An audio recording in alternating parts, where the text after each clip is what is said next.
Welcome to master mind of GK. एक बार फिर से आप लोग का स्वागत है मास्टर माइंड ऑफ जीके में। फ्रेंड्स, अभी हम लोग ज्योग्राफी में घटना चक्र का भारत का भूगोल देख रहे हैं।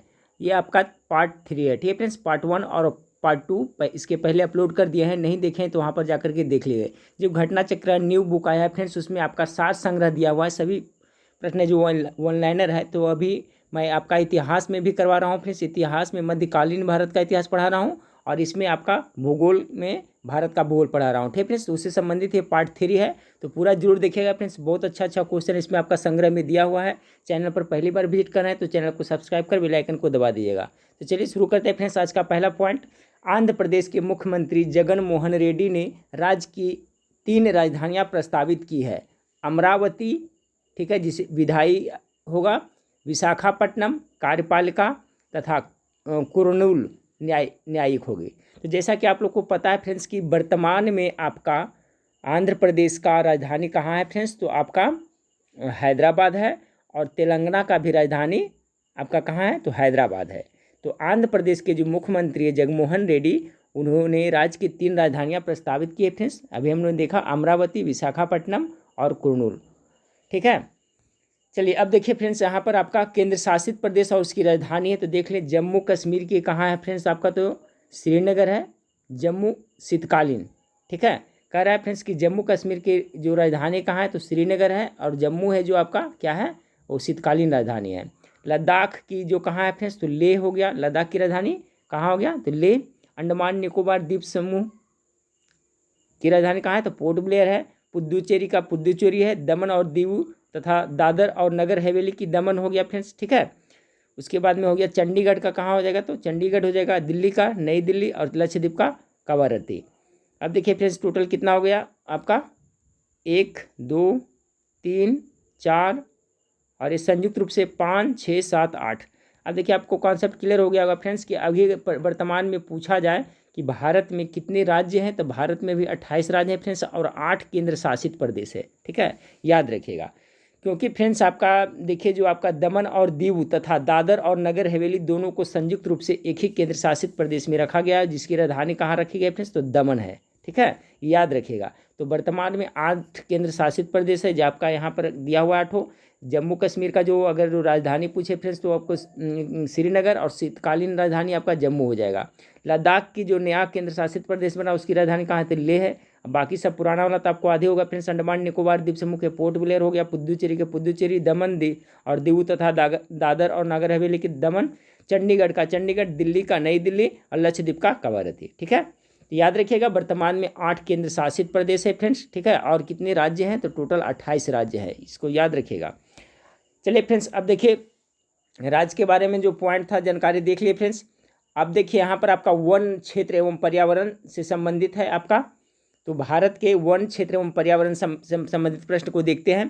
पहला आपका पॉइंट है कि नीलगिरी क्षेत्र में सदाबहार वन पाए जाते हैं। पूछा जाता है कि नीलगिरी क्षेत्र में किस तरह के वन पाए जाते हैं, तो सदाबहार वन पाए जाते हैं। भारत का अरुणाचल प्रदेश राज्य अधिकतम घनों वनों से आच्छादित है। ठीक है, याद रखिएगा, भारत का अरुणाचल प्रदेश राज्य है जो अधिकतम घने वनों से, ऐसा नहीं सिर्फ वन से। अगर क्वेश्चन पूछ दिया जाए फ्रेंड्स आपको कि सबसे ज़्यादा वन कहाँ पाया जाता है, वन तो आपका मध्य प्रदेश में आपका पाया जाता है। लेकिन अगर पूछ दिया जाए कि घने वनों मतलब कि जो सघन वन है, तो वो सबसे ज़्यादा है कहाँ, अरुणाचल प्रदेश में। ठीक है, तो याद रखिएगा भारत का अरुणाचल प्रदेश राज्य अधिकतम घने वनों से आच्छादित है। अगला पॉइंट आपका है फ्रेंड्स कि वन खनिज तथा कोयला प्राकृतिक संसाधन है। देखिए वन हो गया जो प्राकृतिक संसाधन के अंतर्गत आ गया, खनिज भी है जो आपका प्राकृतिक संसाधन, कोयला भी है जो प्राकृतिक संसाधन के अंतर्गत आता है। भारतीय वन अनुसंधान केंद्र कहाँ स्थित है फ्रेंड्स, तो याद रखिएगा देहरादून में अवस्थित है ये। भारतीय वन अनुसंधान केंद्र देहरादून में है। कर्नाटक राज्य में चंदन के घने वन है। क्वेश्चन पूछा जाता है चंदन के घने वन किस राज्य में पाए जाते हैं, तो कर्नाटक में पाए जाते हैं। वन नवीकरणीय समाप्त नहीं होने वाली अर्थात जिनका पुनः चक्रण आसानी से संभव हो प्राकृतिक संसाधन है। ठीक है, याद कर लिए फ्रेंड्स। वन नवीकरणीय, देखिए एक ऊर्जा का 2 तरह से होता है फ्रेंड्स, एक नवीकरणीय ऊर्जा का स्रोत और एक अनवीकरणीय ऊर्जा का स्रोत। तो जो नवीकरणीय ऊर्जा स्रोत के अंतर्गत आता है वो क्या होता है फ्रेंड्स, समाप्त नहीं होने वाले, जैसे सूर्य प्रकाश हो गया फ्रेंड्स, सूर्य हो गया, सौर ऊर्जा हो गया जो नवीकरणीय ऊर्जा का उदाहरण हो गया, आपका वायु ऊर्जा हो गया जिसका मतलब भंडार असीमित है फ्रेंड्स, जिसका जो समाप्त नहीं होने वाला उसे नवीकरणीय ऊर्जा कहते हैं, या उसे प्राकृतिक संसाधन भी कह सकते हैं। ठीक है फ्रेंड्स। और देखिए कुछ है फ्रेंड्स आपका जो नवीकरणीय पूछा जाता है, तो इसका कॉन्सेप्ट क्लियर रखिएगा। नवीकरणीय ऊर्जा का स्रोत को ज्वारीय ऊर्जा हो गया, सौर ऊर्जा हो गया, पवन ऊर्जा हो गया, ये सभी है जो नवीकरणीय जल ऊर्जा हो गया, तो ये सभी नवीकरणीय ऊर्जा के स्रोत के अंतर्गत आएंगे। और जो अनवीकरणीय ऊर्जा के स्रोत के अंतर्गत जिसका संसाधन सीमित है, जैसे पेट्रोल है फ्रेंड्स, आगे चल के समाप्त हो जाता है, कोयला हो गया, लकड़ी हो गया, ठीक है, ये सभी ये जितने भी हैं वो है जो अनवीकरणीय ऊर्जा के स्रोत हैं। तो कॉन्सेप्ट क्लियर हो गया फ्रेंड्स। अगला पॉइंट को देखते हैं कि मध्य प्रदेश राज्य में वनों का विस्तार सबसे अधिक क्षेत्रफल में, अभी मैंने बताया था अगर जो सघन घनों वनों का विस्तार रहेगा तो अरुणाचल प्रदेश हो जाएगा फ्रेंड्स, लेकिन सबसे ज़्यादा वन कहाँ है तो ये आपका मध्य प्रदेश में हो जाएगा। ठीक है, याद रखिएगा। कह रहा है कि मध्य प्रदेश राज्य में वनों का विस्तार सबसे अधिक क्षेत्रफल में है। सौर लालटेन में अपरंपरागत ऊर्जा स्रोत का उपयोग होता है। देखिए सौर लालटेन में अपरंपरागत ऊर्जा का स्रोत का प्रयोग होता है। अब देखिए अपरंपरागत ऊर्जा स्रोत और नवीकरणीय ऊर्जा स्रोत दोनों ही एक ही हुआ। ठीक है, नवीकरणीय और आपका अपरंपरागत। तो सौर ऊर्जा में, सौर लालटेन में सौर ऊर्जा प्रयोग होता है, तो जो आपका सौर ऊर्जा है जो कैसी ऊर्जा हो गया, अपरंपरागत ऊर्जा या नवीकरणीय ऊर्जा, एक ही हो गया। अब बच गया फ्रेंड्स एक आपका परंपरागत हो गया। तो परंपरागत के अंतर्गत कौन कौन आ जाएगा फ्रेंड्स, पेट्रोल आ जाएगा, कोयला आ जाएगा, ठीक है, ये सब आ जाएगा। जो अनवीकरणीय ऊर्जा का स्रोत है वो परंपरागत के अंतर्गत आएगा। और अपरंपरागत या तो गैर परंपरागत ऊर्जा का स्रोत में नवीकरणीय ऊर्जा में जो आता है, जैसे सौर ऊर्जा हो गया फ्रेंड्स आपका, फिर वायु ऊर्जा, पवन ऊर्जा, ये सभी है जो आपका आ जाएगा किसके अंतर्गत, अपरंपरागत ऊर्जा के स्रोत के। तो देखिए यहाँ पर क्वेश्चन क्या कर रहा है कि सौर लालटेन में अपरंपरागत ऊर्जा स्रोत का उपयोग होता है। अपरंपरागत यानी नवीकरणीय ऊर्जा का स्रोत, क्योंकि सौर ऊर्जा है जो और नवीकरणीय या अपरंपरागत ऊर्जा का स्रोत है। उत्तरी गोलार्ध के उच्च अक्षांशों, शीतोष्ण एवं शीत कटिबंधों में शंकुधारी पेड़ पौधे पाए जाते हैं। ये पूछा जाता है फ्रेंड्स कि आपका उच्च अक्षांश, उत्तरी गोलार्ध के उच्च अक्षांशों, शीतोष्ण एवं शीत कटिबंध में कैसे बन पाए जाते हैं, तो शंकुधारी पेड़ पाए जाते हैं। टैगा वन में सॉफ्टवुड तथा हार्डवुड दोनों प्रकार के पेड़ पाए जाते हैं, याद रखिएगा। टैगा वन में कैसा पाया जाता है, तो सॉफ्टवुड फ्रेंड्स और हार्डवुड दोनों प्रकार के पेड़ पौधे पाए जाते हैं टैगा वन में। टुंड्रा टाइप वनस्पति आर्कटिक क्षेत्र में पाई जाती है, याद रखिएगा। टुंड्रा टाइप वनस्पति जो होती है वो आपका आर्कटिक क्षेत्र में पाई जाती है। कम्युनिटीज वन को उनकी उपयुक्तता के आधार पर सबसे उत्तम माना जाता है। ठीक है, यानी कि सामुदायिक वन या कम्युनिटी वन को उनकी उपयोगिता के आधार पर सबसे उत्तम माना जाता है। शंकुधारी वन या टैगा क्षेत्र में चीड़ के वृक्ष पाया जाता है। ये टॉप मोस्ट VVI क्वेश्चन है, याद रखिएगा कि चीड़ के वृक्ष है जो किस प्रकार के वन में पाए जाते हैं, तो शंकुधारी वन या टैगा वन क्षेत्र में चीड़ के वृक्ष पाए जाते हैं। जानवरों और पादपों की प्रजातियां में अत्यधिक विविधता उष्णकटिबंधीय आर्द्र वनों में पाई जाती है। ये क्वेश्चन हमेशा पूछा जाता है कि सबसे ज़्यादा जैव विविधता है जो कहाँ पर किस प्रकार के वनों में पाई जाती है, तो उष्णकटिबंधीय आर्द्र वनों में सबसे अधिक विविधता देखा जाता है। ठीक है, जानवर और पादप की प्रजातियों में, जानवर हो गया फ्रेंड्स, पादप की प्रजाति में सबसे ज़्यादा विविधता उष्णकटिबंधीय आर्द्र वनों में पाई जाती है। सुंदरी वृक्ष पश्चिम बंगाल के सुंदरबन में बहुत मात्रा में है। सुंदरी आप लोग जानते होंगे फ्रेंड्स, सुंदरबन का डेल्टा भी बहुत फेमस है, तो वहाँ सुंदरी वृक्ष देखने को मिलता है। तो सुंदरी वृक्ष है जो पश्चिम बंगाल के सुंदरबन जो है आपका फ्रेंड्स, वहाँ पर बहुत मात्रा में देखने को मिलता है। सबसे बड़ा गरान वन पश्चिम बंगाल में पाया जाता है। ठीक है, सबसे ज़्यादा गरान वन कहाँ पाया जाता है, तो पश्चिम बंगाल में पाया जाता है। राष्ट्रीय नदी संरक्षण निदेशालय जल शक्ति मंत्रालय के अधीन है। ठीक है, राष्ट्रीय नदी संरक्षण हो गया, फिर जितना भी बैराज हो गया, जैसे आपका फरक्का बैराज हो गया, ये सब किसके अंतर्गत आएगा, भारत के जल शक्ति मंत्रालय के या जल संसाधन मंत्रालय के अंतर्गत आएगा। तो याद रखिएगा राष्ट्रीय नदी संरक्षण निदेशालय है जो जल शक्ति मंत्रालय के अधीन आता है। अगला पॉइंट आपका है फ्रेंड्स कि मध्य प्रदेश के मालवा क्षेत्र में सोयाबीन की अधिक पैदावार होती है। ऐसे भी फ्रेंड्स सबसे ज़्यादा सोया प्रदेश मध्य प्रदेश को कहा जाता है, तो सबसे ज़्यादा सोयाबीन कहाँ पाया जाता है, मध्य प्रदेश में पाया जाता है। अगला पॉइंट को देखें, एक गरीब किसान को अपने खेत की उर्वरकता बढ़ाने के लिए खेतों में दलहनी कृषि को अपनाना चाहिए। ठीक है, अगर क्वेश्चन देखिए इस तरह से पूछ दिया जा सकता है कि एक गरीब किसान को अपने खेत की जो उर्वर शक्ति है उसको बढ़ाने के लिए क्या करना चाहिए, तो अपनी खेतों में दलहनी कृषि को अपनाना चाहिए। क्योंकि फ्रेंड्स दलहनी जो होते हैं उसके गांठ में राइजोबियम नामक बैक्टीरिया होता है जो आपका उसके लिए काफ़ी महत्वपूर्ण होता है। तो गरीब किसान को उर्वरता बढ़ाने के लिए दलहन कृषि को अपनाना चाहिए। यूनेस्को ने सुंदरबन जैवमंडल आरक्षित क्षेत्र को विश्व सूची में शामिल किया है। तो याद रखिए सुंदरबन जैवमंडल है वो आपका यूनेस्को के सूची में, विश्व सूची में शामिल किया हुआ है। अगला पॉइंट आपका है फ्रेंड्स कि बाढ़ नियंत्रण में वनों की भूमिका महत्वपूर्ण होती है क्योंकि वे मृदा को बांधे रखते हैं तथा वर्षा के जल से उसका अपरदन रोकते हैं। जी हाँ, बाढ़ नियंत्रण में जितने भी पेड़ पौधे हैं, जो वन है, वो बहुत ही अहम भूमिका निभाती है। ठीक है, वन कटाई दुष्परिणामों में यानी वन कटाई से क्या क्या हो सकता है, तो सूखा पड़ना, बाढ़ का आना एवं भूक्षरण होना आदि है। क्वेश्चन पूछा जाता है कि वन कटाई का क्या दुष्परिणाम हो सकता है, तो सभी ऑप्शन में रहेगा, तो इसका आंसर सही हो जाएगा। सूखा भी पड़ सकता है, बाढ़ का आता है व भूरक्षण आदि में, तो सभी हो जाएगा इसका। तराई क्षेत्र में बड़े पैमाने पर वन कटाई का मुख्य कारण लकड़ी था। ठीक है, तराई क्षेत्र में बड़े पैमाने पर वन कटाई का मुख्य कारण क्या है, लकड़ी था। लकड़ी का बहुत सारे व्यापार होता है। ठीक है फ्रेंड्स, अगला है आपका सदाबहार वन है उष्णकटिबंधीय वर्षा वन। देखिए इंपॉर्टेंट है, उष्णकटिबंधीय वर्षा वन को ही सदाबहार वन कहा जाता है। सदाबहार वन में वर्षा की मात्रा बहुत अधिक होती है फ्रेंड्स। अगला देखिए 200 सेंटीमीटर से अधिक वार्षिक वर्षा वाले भूमध्य रेखीय और उष्णकटिबंधीय क्षेत्रों में पाए जाने वाले वनों को उष्णकटिबंधीय सदाबहार वन कहा जाता है। अभी मैंने बताया फ्रेंड्स कि आपका जो सदाबहार वन होता है ना, सदाबहार वन है जो कहाँ पाया जाता है, तो उष्णकटिबंधीय वर्षा वन को ही कहा जाता है, तो जहाँ पर अधिक वर्षा होती है। ठीक है, तो याद रखिएगा कि आपका कह रहा है कि 200 सेंटीमीटर से अधिक वर्षा वाले भूमध्य रेखीय और उष्णकटिबंधीय क्षेत्रों में पाए जाने वाले जो वन है वो उष्णकटिबंधीय सदाबहार वन उसे कहा जाता है। अगला पॉइंट आपका है कि विश्व के 90% से अधिक जैव द्रव्यमान यानी बायोमास उष्णकटिबंधीय वर्षों वनों में है। ठीक है फ्रेंड्स, याद रखिएगा कि जो विश्व के 90% से अधिक जो जैव द्रव्यमान यानी कि बायोमास है वो कहाँ है, किस वन में, तो उष्णकटिबंधीय वर्षा वनों में है। उष्णकटिबंधीय वर्षा वनों में वृक्ष की अधिकांश किस्में कभी भी अपनी पत्तियां नहीं गिराते। याद रखिए फ्रेंड्स, पतझड़ वन जो भारत में पाया जाता है फ्रेंड्स ज़्यादातर के, तो देखिए पतझड़ वन में तो वृक्ष अपने पत्ते खुद गिरा देते हैं, लेकिन उष्णकटिबंधीय वर्षा वनों में वृक्ष अधिकांश किस्में कभी भी अपनी पत्तियां नहीं गिराती है उष्णकटिबंधीय वर्षा वनों में।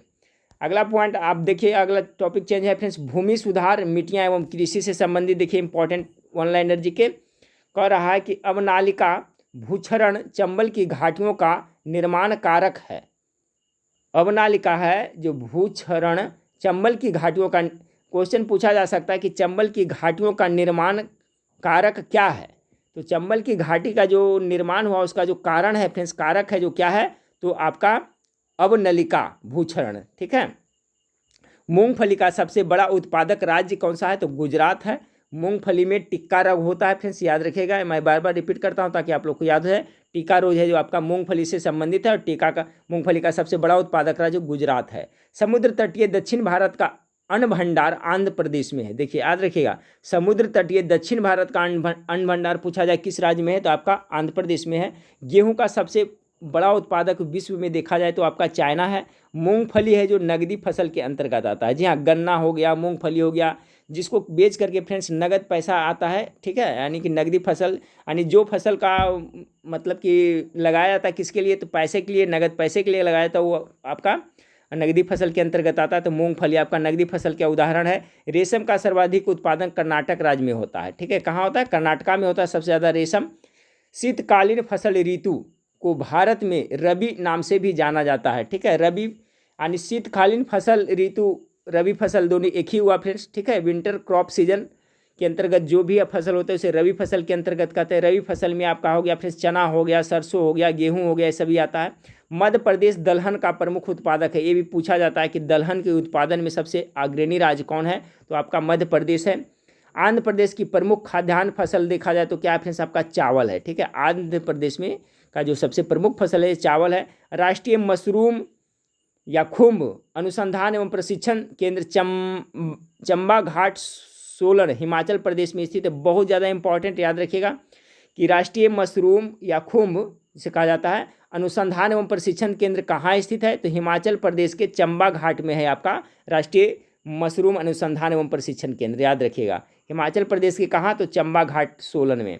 कैक्टस पौधा रेगिस्तान में आसानी से उगाते हैं। जहाँ पूछा जाता है कि रेगिस्तान में उगने वाले पौधे को क्या कहा जाता है, तो कैक्टस कहा जाता है, जो कि अपना रेगिस्तान में आराम से उगाते हैं। आलू को कंद फसल में वर्गीकृत किया जा सकता है, ठीक है। आलू है जो क्या फ्रेंड्स, कंद फसल के अंतर्गत आता है।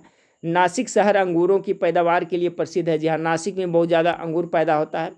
कुफरी चमत्कार आलू की प्रजाति है, याद रखिए। कुफरी चमत्कार किसका है प्रजाति है, तो आलू का है। कुफरी चमत्कार आलू की प्रजाति है। देश के कुल कृषि योग्य क्षेत्र में के सर्वाधिक भाग पर चावल की कृषि की जाती है। क्वेश्चन पूछा जाता है कि पूरे देश में अगर जो देखा जाए तो कुल कृषि योग्य क्षेत्र में सर्वाधिक किस फसल की खेती की जाती है, तो चावल की खेती सबसे ज़्यादा की जाती है। अभी देखिए फ्रेंड्स, आपका धान का सीज़न है फ्रेंड्स। अभी करीब करीब लगता है कि पूरे बिहार में सभी का धान रोपा हो गया होगा, क्योंकि बारिश की अभी अच्छी खासी बारिश हुई है, पानी की कमी नहीं है, तो अभी इसकी रोपाई हो रही है। तो सबसे ज़्यादा याद रखिए फ्रेंड्स, बिहार के साथ साथ पूरे ऑल ओवर इंडिया में भी देखा जाए तो सबसे ज़्यादा चावल की खेती की जाती है। रॉयल सीमा एक सूखाग्रस्त क्षेत्र है। ये रॉयल सीमा क्या है फ्रेंड्स, तो एक सूखाग्रस्त क्षेत्र के अंतर्गत आता है। कभी कभी पूछ दिया जाता है डायरेक्ट कि रॉयल सीमा से आप क्या समझते हैं, या कि इसके बारे में बताएं, तो क्या एक सूखाग्रस्त क्षेत्र है। फसल के हित में न्यूनतम समर्थित मूल्य सरकार द्वारा घोषित किया जाता है, ठीक है। देखिए, फसल के हित में किया जाता है, न्यूनतम समर्थित मूल्य है जो सरकार के द्वारा किया जाता है फ्रेंड्स फसल के हित में। मिट्टी की उर्वरा शक्ति का संरक्षण फसल आवर्तन का मुख्य लाभ है। देखिए क्या रहा है, मिट्टी का उर्वरा शक्ति का संरक्षण जो फसल आवर्तन का मुख्य लाभ है। मिट्टी का जो उर्वरा शक्ति है उसका संरक्षण बनाए रखना है क्या है फ्रेंड्स, फसल आवर्तन का मुख्य लाभ है। नारियल फसल को बागान फसल माना जाता है, याद रखिए। नारियल फसल को कैसा फसल माना जाता है, तो बागान फसल माना जाता है। कृषि प्रधान भूमि के इकाई क्षेत्र के अनुसार अभिव्यक्त व्यक्तियों की संख्या को कृषि घनत्व कहते हैं। देखिए, कृषि घनत्व से क्या समझते हैं, तो कृषि प्रधान भूमि के इकाई क्षेत्र के अनुसार अभिव्यक्त व्यक्तियों की संख्या को, ठीक है, क्या कहते हैं, कृषि घनत्व कहते हैं। नदियों द्वारा लाई मिट्टी को कछारी मिट्टी के नाम से जाना जाता है, ठीक है फ्रेंड्स। नदियों द्वारा जो बहा करके मिट्टी लाई जाती है उसे क्या कहते हैं, कछारी मिट्टी कही जाती है फ्रेंड्स। भारत में सबसे ज़्यादा मिट्टी कौन सा पाया जाता है, तो आपका दोमट मिट्टी जिसे जलोढ़ मिट्टी कहते हैं, सबसे ज़्यादा वही पाया जाता है, ठीक है। काली मिट्टी को कपासी मिट्टी कहा जाता है, कपास की खेती के लिए उपयुक्त है। और काली मिट्टी सबसे ज़्यादा महाराष्ट्र में होता है, ठीक है। पूरे भारत में जलोढ़ मिट्टी सबसे ज़्यादा। अगला पॉइंट को देखिए फ्रेंड्स कि भारत में वनरोपण अपनाना और स्थानांतरित कृषि को कम करना मृदा संरक्षण का प्रभावकारी कदम है। मृदा संरक्षण यानी कि मृदा का बचाव करना, मृदा कटाव से बचे फ्रेंड्स, मृदा मिट्टी संरक्षित रहे, तो उसके लिए भारत में वन रोपण अपनाना और स्थानांतरित कृषि को कम करना, ठीक है, मृदा संरक्षण का प्रभावकारी कदम है। गन्ना को प्रति हेक्टेयर अधिकतम जल की मात्रा की आवश्यकता होती है। जान लीजिए फ्रेंड्स, गन्ना एक ऐसा नकदी फसल के अंतर्गत आता है।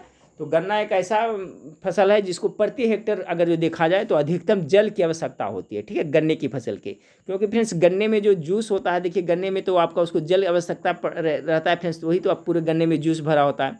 वृक्षारोपण टपकन जैसे ड्रिप सिंचाई का प्रयोग, सार्वजनिक यातायात का प्रयोग।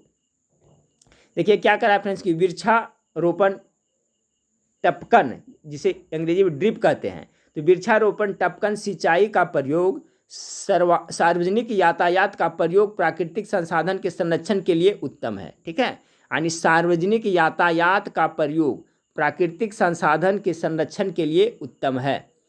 फिर से पढ़ें फ्रेंड्स, वृक्षारोपण टपकन सिंचाई का प्रयोग, सार्वजनिक यातायात का प्रयोग, ये सभी है जो क्या है, प्राकृतिक संसाधन के संरक्षण के लिए उत्तम है। अगला है फ्रेंड्स आपका भारत का सबसे अधिक उपजाऊ क्षेत्र इंडो गंगेटिक क्षेत्र है। याद रखिए फ्रेंड्स, बहुत ज़्यादा इंपॉर्टेंट हो सकता है ये सवाल आपको कोई एग्जाम में आपको पूछा जाए, आपका बिहार पुलिस में पूछा जाए, रेलवे ग्रुप डी में कहीं पूछा जाए कि भारत का सबसे अधिक उपजाऊ क्षेत्र है जो इंडो गंगोटिक क्षेत्र है। तलछटी प्रकार की चट्टाने में जीवाश्मों और पादपों के अवशेष होते हैं, ठीक है फ्रेंड्स। तलछटी चट्टान में जिसको अवसादी चट्टान भी कहा जाता है, और उसको परतादार चट्टान भी कह सकते हैं। तो जो तलछटी चट्टान होता है उसमें जीवाश्म और पादप के अवशेष मिलते हैं, ठीक है। किसमें? तो तलछटी चट्टान या अवसादी चट्टान में पादप के आपका अवशेष मिलते हैं। धारणीय कृषि की मतलब है कि भूमि का इस तरह उपयोग करना जिससे उसकी गुणवत्ता बनी रहे। बहुत ज़्यादा इंपॉर्टेंट है, पूछा जाता है कि धारणीय कृषि से आप क्या समझते हैं।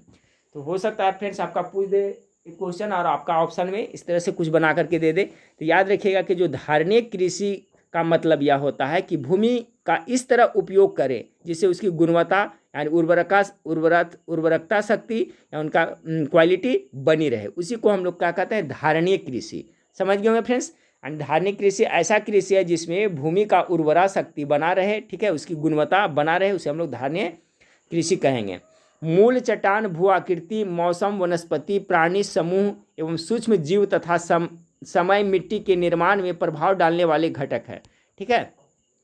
कह रहा फ्रेंड्स मूल चट्टान, भू आकृति, मौसम, वनस्पति, प्राणी समूह एवं सूक्ष्म जीव तथा समय, ये सभी है जो मिट्टी के निर्माण में प्रभाव डालने वाले घटक है। बनावट के संदर्भ में आग्नेय किस्म की शैल सबसे प्राचीन है। चलिए इंपॉर्टेंट है, बनावट की दृष्टिकोण से देखा जाए तो आग्नेय चट्टान जो होता है, आग्नेय शैल होता है, वो सबसे प्राचीनतम शैल है।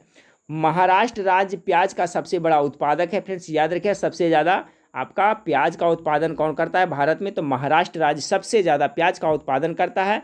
अवसादी शैल के बनने में पूर्व विद्यमान शैलों का अपक्षयन शामिल है। इसमें जीवाश्म होता है, ये विशेष रूप से परतों में बनती है। देखिए फ्रेंड्स, यहाँ पर मैं आपको हिंट्स कर दिया था कि अवसादी शैल को ही क्या कहा जाता है? परतादार चट्टान कहा जाता है या तलछटी चट्टान कहा जाता है।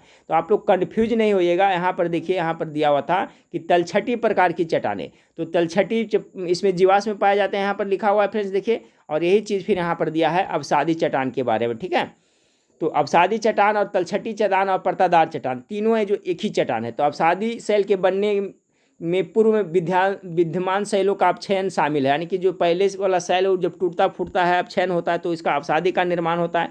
और इसी अवसादी शैल कहें इसे फ्रेंड्स, या परतादार चट्टान कहें या तलछटी चट्टान कहें, इसमें जीवाश्म होता है, ये विशेष रूप से परतों में बनती है, इसलिए इसे परतादार चट्टान भी कहा जाता है। ये बहुत ज़्यादा इंपॉर्टेंट है, ठीक है, कि पूछ देगा कि जीवाश्म है जो कौन सा चट्टान में अक्सर देखने को मिलता है, पाया जाता है? तो अवसादी चट्टान, तलछटी चट्टान या परतादार चट्टान में। वनारोपण चोटियों की ढलानों पर मृदा अपरदन को रोकने में सहायक होता है, ठीक है, वनारोपण। क्योंकि फ्रेंड्स वन क्या करता है कि मिट्टी का उसका जो वृक्ष होता है उसका जड़ है जो मिट्टी को पकड़ के रहता है, इससे क्या होता है फिर आपका मृदा ने मिट्टी का अपरदन कटाव कम होता है। आगे फ्रेंड्स, वस्त्र के लिए कपास की खेती सबसे पहले भारत में की गई थी, ठीक है, यानी वस्त्र बनाने के लिए कपास की खेती सबसे पहले कहाँ? भारत में की गई थी। कपास की खेती काली मिट्टी में की जाती है। राजस्थान में प्रमुखता से बाजरा की खेती की जाती है। पूछा जाता है फ्रेंड्स कि बाजरा की खेती सबसे ज़्यादा कहाँ होती है? तो आपका राजस्थान में होती है। बिहार राज्य में जलोढ़ मिट्टी पाई जाता है। जी हाँ, बिहार में ज़्यादातर क्या है? जलोढ़ मिट्टी ही पाई जाती है, देखने को मिलती है। पूरे भारत में सबसे ज़्यादा जलोढ़ मिट्टी पाई जाती है। अब बिहार में अगर पूछा जाए सबसे ज़्यादा कौन मिट्टी, तो बिहार में भी आपका जलोढ़ ही मिट्टी होगी। ये जलोढ़ मिट्टी आपका धान की खेती के लिए और गेहूँ की खेती के लिए उपयुक्त मानी जाती है। जलोढ़ मिट्टी दो प्रकार का होता है फ्रेंड्स, एक नवीन जलोढ़ होता है जिसे खादर कहते हैं, एक पुराने जलोढ़ होता है जिसे बांगर कहते हैं। भारत में सर्वाधिक खाद्य तेल सरसों से उत्पादन होता है। ये भी इंपॉर्टेंट है फ्रेंड्स कि भारत में जितने भी खाद्य प्रकार के तेल हैं उसमें सबसे ज़्यादा किसका होता है? तो सरसों का तेल ही सबसे ज़्यादा होता है, ठीक है। दो नदियों के बीच बसे भूभाग को क्या कहते हैं? दोआब कहते हैं। बिल्कुल इंपॉर्टेंट क्वेश्चन है कि दो नदियों के बीच में जो भूभाग है उसे क्या दोआब कहते हैं? जहाँ कछारी मिट्टी पाई जाती है, ठीक है, जहाँ दोआब में क्या पाई जाती है? कछारी मिट्टी आपका पाई जाती है। गन्ने की खेती के लिए कछारी मिट्टी अथवा जलोढ़ मिट्टी सबसे अच्छी मानी जाती है, ठीक है। तो गन्ने की जो खेती होती है, देखिए कछारी मिट्टी एक तरह से जलोढ़ मिट्टी का ही प्रकार है फ्रेंड्स, जलोढ़ मिट्टी उसे कह सकते हैं कछारी मिट्टी। तो गन्ने की खेती के लिए सबसे ज़्यादा कौन सा होता है फ्रेंड्स? तो कछारी मिट्टी जो नदियों के द्वारा बहा करके लाया जाता है फ्रेंड्स, वही मिट्टी फिर जब पाक बन जाता है तो उसे फिर हम जलोढ़ मिट्टी कहते हैं, ठीक है। तो देखिए गन्ने की खेती के लिए मुख्य रूप से देखा तो जलोढ़ मिट्टी और कछारी मिट्टी अच्छी मानी जाती है। मेरिनो भेड़ पालन ऑस्ट्रेलिया का मुख्य पशुचारी कार्य है, ठीक है। देखिए पूछा जाता है कि आपका मेरिनो भेड़ पालन कहाँ होता है, किस देश में होता है? तो ऑस्ट्रेलिया में होता है मेरिनो भेड़ पालन। चाय की खेती के लिए लैटेराइट मृदा सबसे उपयुक्त होती है। ये टॉप मोस्ट बीवीए क्वेश्चन है फ्रेंड्स, याद कर लिएगा। देखिए सभी का याद रखिएगा, जैसे कपास की काली मिट्टी हो गया फ्रेंड्स, धान के और गेहूं के लिए दोमट मिट्टी हो गया। इसी तरह से चाय की खेती के लिए सबसे उपयुक्त मिट्टी लेटराइट मिट्टी को माना जाता है। भारत के 4 गन्ना उत्पादक राज्यों का अवरोही क्रम है, ये इंपॉर्टेंट है, याद रखिएगा फ्रेंड्स। अवरोही घटते हुए सबसे ज़्यादा आपका उत्तर प्रदेश में गन्ना का उत्पादन होता है, दूसरा स्थान पे आपका महाराष्ट्र आता है, तीसरा पर कर्नाटक और चौथा पे तमिलनाडु आता है गन्ना के उत्पादक राज्यों में। ठीक है, सबसे ज़्यादा यूपी में गन्ना होता है, दूसरा महाराष्ट्र, तीसरा में कर्नाटक और चौथा में तमिलनाडु। सबसे ज़्यादा प्याज कहाँ होता है, तभी मैंने बताया था महाराष्ट्र में सबसे ज़्यादा प्याज होता है। भारत में कपास की खेती के लिए काली बेसाल्टिक मृदा सर्वाधिक उपयुक्त है, याद रखिएगा। भारत में कपास की खेती के लिए काली बेसाल्टिक मृदा, अभी बताया था काली मिट्टी कपास के लिए। फसल चक्र का मुख्य लाभ मृदा उर्वरता का संरक्षण है। ठीक है, फसल चक्र का मुख्य लाभ क्या होता है, तो मृदा यानी मिट्टी उर्वरता का संरक्षण। लाल दानेदार मिट्टी में ज्वार एवं बाजरा फसल की उपज अच्छी होती है, याद रखिएगा। ज्वार एवं बाजरा फसल के सबसे उपयुक्त मिट्टी है जो लाल दानेदार मिट्टी, यानी लाल मिट्टी कह सकते हैं या लाल दानेदार मिट्टी है जो ज्वार एवं बाजरा के लिए उपयुक्त है। भारत के उत्तरी मैदान में जलोढ़ मिट्टी से निर्मित भूमि अत्यधिक पाई जाती है। ठीक है, उत्तरी भारत में ज़्यादा जलोढ़ मिट्टी देखने को मिलते हैं। देवदार पेड़ अत्यधिक मात्रा में हिमालय प्रदेश में पाए जाते हैं। जी हाँ, देवदार की लकड़ी सभी जिसका हुमाद बनता है फ्रेंड्स, तो ये आपका हिमालय प्रदेश में ज़्यादा देवदार की लकड़ी पाया जाता है। सूर्यमुखी भारत की एक प्रमुख तिलहन फसल है, सभी को पता है फ्रेंड्स, तिलहन फसल हो गया फ्रेंड्स। और पीली क्रांति है जो तिलहन उत्पादन से संबंधित, याद रखिएगा। पीली क्रांति किससे संबंधित है, तो तिलहन उत्पादन से है। तो सूर्यमुखी भी एक है, जिस प्रकार से सरसों तिलहनी फसल है, उसी तरह से सूर्यमुखी है। भारत में गन्ने की खेती सिंचित कृषि का उदाहरण है। ठीक है, क्योंकि प्रति हेक्टेयर गन्ना उत्पादन करने के लिए जल की खपत बहुत ज़्यादा होती है। ठीक है, याद रखिएगा। ये क्वेश्चन भी रिपीट रहेगा कि प्रति हेक्टेयर जल की आवश्यकता सबसे अधिक किस फसल के लिए होती है, तो गन्ने की खेती के लिए। ठीक है, याद रखिए। मकई एक खाद्यान्न फसल है, जी हाँ, मकई खाने वाली फसल है। गुजरात के भावनगर जिले में प्याज का उत्पादन होता है। ठीक है, गुजरात का एक भावनगर जिला है जहाँ पर प्याज का उत्पादन अच्छा होता है। लाल मिट्टी का निर्माण प्राचीन रूपांतरित और क्रिस्टलीय चट्टानों के अपक्षय से हुआ है। ठीक है, यानी प्राचीन रूपांतरित और क्रिस्टलीय चट्टान है, उसी से आपका उसका जब टूटता फूटता है, अपक्षय होता है, तो लाल मिट्टी का निर्माण होता है जो लौह अयस्क से परिपूर्ण होता है। पूछा जाता है लाल मिट्टी में कौन सा किस तत्व की मात्रा अधिक होती है, तो लौह अयस्क लाल मिट्टी में परिपूर्ण यानी भरपूर पाया जाता है। तरबूज जायद की फसल का उदाहरण देखिए, तरबूज, खरबूज, खीरा, ककड़ी, ये सभी है जो फ्रेंड्स जायद फसल के अंतर्गत आता है। जैसे आपका सरसों, गेहूँ, और गेहूं हो गया आपका रबी फसल, चावल हो गया फ्रेंड्स आपका, तो चावल हो गया कि कौन सा फसल, तो आपका खरीफ फसल का उदाहरण हो गया। उसी तरह से अगर पूछ दिया जाए तरबूज, खरबूज, खीरा, ककड़ी, ये सब जायद फसल के अंतर्गत आता है। ठीक है, जायद फसल के अंतर्गत आता है, याद रखिए, पूछा जाता है कौन सा फसल, जायद फसल के अंतर्गत आता है। अब देखिए, भारत में सर्वाधिक रेशम वस्त्र उत्पादन कर्नाटक राज्य में होता है, याद रखिएगा। भारत में शुष्क खेती की सबसे प्रमुख फसल बाजरा है। ठीक है, याद रखिए, भारत में शुष्क खेती की सबसे प्रमुख फसल क्या है, तो बाजरा है। भारत में सदाबहार क्रांति के लिए MS स्वामीनाथन को जाना जाता है। फिर सभी को पता है ग्रीन सदाबहार क्रांति कह सकते हैं, या तो भारत में जो ग्रीन, इसको क्या कहते हैं, हरित क्रांति। ठीक है, सदाबहार क्रांति, हरित क्रांति के लिए आपका भारत में देखा जाए तो किसको का माना जाता है जनक, तो MS स्वामीनाथन को माना जाता है। और विश्व में हरित क्रांति का जनक नॉर्मन बोरलॉग को माना जाता है, ये भी याद रखिएगा। अगला पॉइंट आपका है फ्रेंड्स कि काली मिर्च का उत्पादन मुख्य रूप से केरल में होता है, याद रखिए। काली मिर्च मतलब समझ रहे हैं फ्रेंड्स, जिसे गोलकी कहते हैं हम लोग, जनरल भाषा हम लोग क्या कहते हैं, गोलकी। तो काली मिर्च का सबसे ज़्यादा उत्पादन आपका केरल में होता है। शिकार, मछली पकड़ना, खनन कृषि में प्राथमिक गतिविधियों का उदाहरण है। देखिए, शिकार करना, मछली पकड़ना, खनन, कृषि, ये सभी जो प्राथमिक गतिविधियों का उदाहरण है, याद रखिएगा। भारत में सिंचाई का प्रमुख साधन क्या है, तो ट्यूबवेल है। भारत में जो प्रमुख साधन माना जाता है किसी ट्यूबवेल को माना जाता है। गन्ना, चाय, कॉफ़ी तथा रबड़ फसलों में से गन्ना रोपण फसल नहीं है। जी हाँ फ्रेंड्स, एक कलम इसका लगाया जाता है ना, रोपण फसल के अंतर्गत गन्ना, चाय, कॉफ़ी तथा रबड़ फसलों में से गन्ना है जो रोपण फसल के अंतर्गत नहीं है, इसको रोपा नहीं जाता, इसका तना काट कर को लगाया जाता है। ठीक है, याद रखिएगा। अब देखिए फ्रेंड्स, ज्वार की फसल के लिए लगभग 60 सेंटीमीटर वर्षा की आवश्यकता होती है, बहुत कम वर्षा में हो जाती है ज्वार की फसल के लिए। पटसन की फसल के लिए 150 सेंटीमीटर वर्षा की ज़रूरत होती है। याद रखिएगा % के लिए 150। भारत में गेहूं की जीन बैंक करनाल में स्थित है। इंपॉर्टेंट क्वेश्चन है, पॉइंट है फ्रेंड्स, इसको याद रखिएगा कि भारत में गेहूं का जीन बैंक, ठीक है, क्या है, जीन बैंक है, जो कहाँ है, तो आपका करनाल में स्थित है। करनाल कहाँ पड़ता है, तो हरियाणा में पड़ता है, ये भी याद रखिएगा। मत्स्य पालन का व्यवसाय पीसी कल्चर के नाम से जाना जाता है, बिल्कुल सही है। पीसी कल्चर के अंतर्गत आपका क्या होता है, तो मत्स्य यानी कि मछली पालन किया जाता है। मोनोकल्चर टॉप मोस्ट भी याद रखिएगा, मोनोकल्चर व्यापारिक अनाज की कृषि का एक विशिष्ट लक्षण है। मोनोकल्चर क्या है, तो जो व्यापारिक अनाज की कृषि का एक विशिष्ट लक्षण है। वीटी कल्चर के अंतर्गत अंगूर की खेती की जाती है। मधुमक्खी पालन को एपी कल्चर के नाम से जाना जाता है। दूध उत्पादन में भारत का विश्व में प्रथम स्थान है, ठीक है। फिर श्वेत क्रांति है जो आपका इसी दूध उत्पादन से ही संबंधित है। दूध उत्पादन पशुपालन से जुड़ा एक लोकप्रिय उद्यम है। संयुक्त राज्य अमेरिका दूध उत्पादन में विश्व में द्वितीय स्थान पर आता है। ये इंपॉर्टेंट है, इसको जरूर याद रखिएगा कि पहला स्थान पे दूध के उत्पादन में तो भारत है, लेकिन दूसरा स्थान पर कौन आता है, तो आपका संयुक्त राज्य अमेरिका आता है। भारत में सफ़ेद क्रांति, अभी मैंने बताया था फ्रेंड्स, श्वेत क्रांति या सफ़ेद क्रांति या ऑपरेशन फ्लड है जो दूध से संबंधित है। इसका जनक किसे माना जाता है, तो डॉक्टर वर्गीज कुरियन को माना जाता है, ठीक है। ऑपरेशन फ्लड जो सफ़ेद क्रांति श्वेत क्रांति जो आपका है, ये जो दूध से उत्पादन से जुड़ा हुआ है, तो इसका जनक किसे माना जाता है, तो डॉक्टर वर्गीज कुरियन को माना जाता है। डॉक्टर वर्गीज कुरियन गुजरात सहकारी दूध विपणन संघ के संस्थापक अध्यक्ष थे, ठीक है। ये आपका जो कुरियन थे, जो कौन थे, तो गुजरात के सहकारी दुग्ध विपणन संघ के संस्थापक अध्यक्ष थे। अमूल भारत का एक दुग्ध सहकारी आंदोलन है। अमूल क्या है, अमूल देखिए भी आता है फ्रेंड्स, उसी संबंधित है।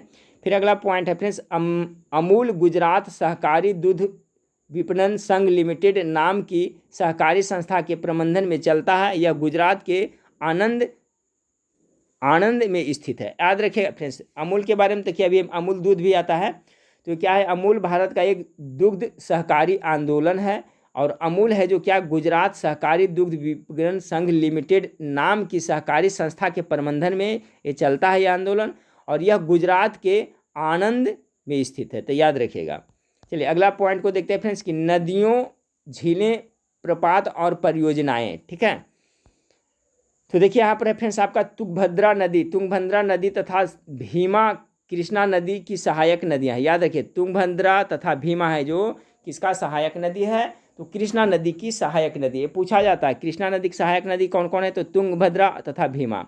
सतलज, ब्यास, रावी, चिनाब और झेलम सिंधु नदी की सहायक नदियाँ हैं। ये देखिए बहुत ही ज़्यादा महत्वपूर्ण टॉपिक है, इससे प्रश्न उठाया जाता है। तो सतलज, ब्यास, रावी, चिनाब और झेलम सभी है जो सिंधु नदी की सहायक नदियां हैं। यमुना, रामगंगा, घाघरा, गंडक, कोसी आदि गंगा की सहायक नदियां हैं। यमुना है इसका सहायक नदी, रामगंगा भी है गंगा की सहायक नदी, घाघरा है, गंडक है, कोसी सभी है जो आपका गंगा की सहायक नदियां के अंतर्गत आता है, ठीक है। अब देखिए फ्रेंड्स अगला पॉइंट को देखते हैं कि डेल्टा का निर्माण तब होता है जब नदी के मुहाने पर नदी प्रवाह निर्बल होता है, ठीक है। वहाँ पर जा क्या होता है फ्रेंड्स, निर्बल कहने का मतलब उतना तेज उसमें प्रवाह की जो धारा तेज नहीं होता है, तो क्या है, सभी मिट्टी वहाँ पर जम जाते हैं, बलुआही मिट्टी, वहीं पे डेल्टा का निर्माण होता है। चलिए फ्रेंड्स आज का लास्ट पॉइंट, जम्मू है जो तवी नदी के किनारे स्थित है, ठीक है। जम्मू है जो किस नदी के किनारे स्थित है, तो तवी नदी के किनारे स्थित है। सूरत है जो किस नदी के किनारे स्थित है, तो ताप्ती नदी के किनारे स्थित है, ठीक है फ्रेंड्स। तो ये देखिए आपका तीसरा वीडियो था, आपका घटना चक्र में जो सार संग्रह आया है फ्रेंड्स, वही मैं भूगोल का बता रहा था, तो तीसरा वीडियो है। तो घटना चक्र में 2 विषय भी मैं पढ़ा रहा हूँ फ्रेंड्स, क्योंकि अभी है जो अब बिहार पुलिस फायरमैन और किसी का भी डेट नहीं कर रहा है फ्रेंड्स, तो उसका भी वेबसाइट पे क्वेश्चन मैं टाइप करके प्रोवाइड करा रहा हूँ। जैसे ही आपका फ्रेंड्स डेट के बारे में या तो कोई भी नोटिफिकेशन आता है, तो फिर आपका प्रैक्टिस सेट में कंटिन्यू कर दूंगा। तभी मैं क्वेश्चन टाइप करने में बिजी हूँ फ्रेंड्स, इसलिए बीच बीच में आप लोग का इसी से पढ़ाई करा रहा हूँ, ठीक है फ्रेंड्स। बाद में आपको लाइव क्लास भी लूँगा, लेकिन अभी लाइव क्लास अभी नहीं आ रहे हैं। तो चलिए फ्रेंड्स नेक्स्ट वीडियो में फिर मिलते हैं, देखने के लिए थैंक यू, धन्यवाद।